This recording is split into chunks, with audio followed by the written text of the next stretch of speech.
and religious freedom to protect and preserve survivor communities. Our report also documents cases where violence is occurring at the societal level, sometimes with impunity, and it also contributes to the repression of religious communities. In India, for example, communities reported that local police aided mobs that disrupted worship services over accusations of conversion activities, or stood by while mobs attacked them and then arrested the victims on conversion charges.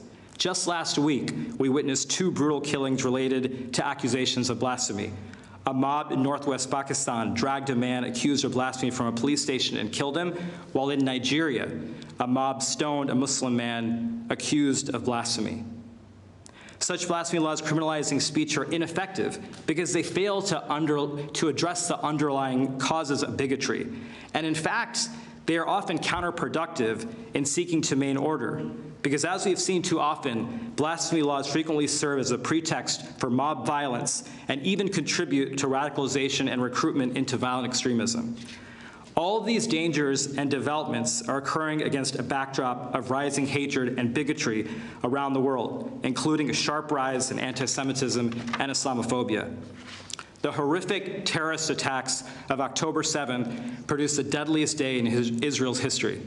And since October 7th, we have also witnessed far too much suffering and innocent loss of life in Gaza. 2023 was the deadliest year for Palestinians in the West Bank and Gaza.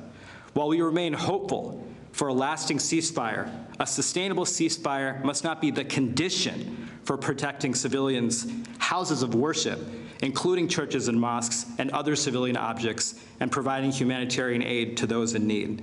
Beyond Gaza, Israel, and the West Bank, the conflict has also fed a global surge in acts of anti-Muslim hatred and anti-Semitism.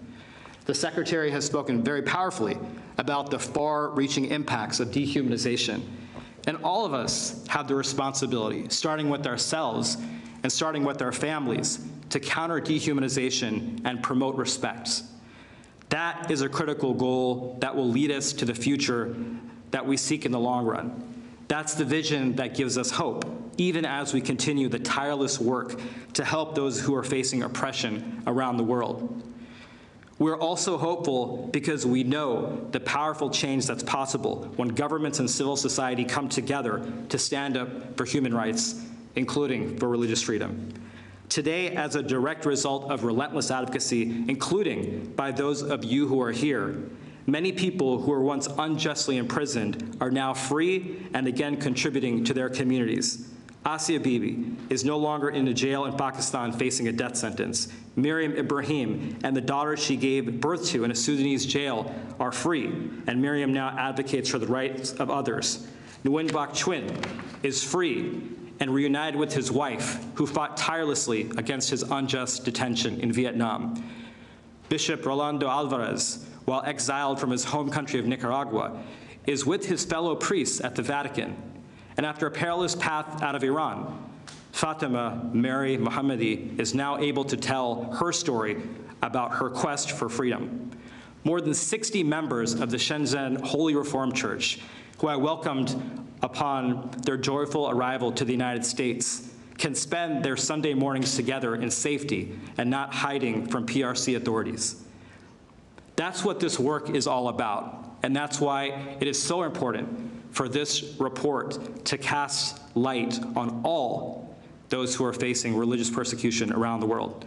I encourage everyone to take some time to take a look at it, to learn more about the people and the human lives that it describes, and to consider how each of us can contribute to the work of ending dehumanization and making religious freedom a reality for everyone. Thank you so much.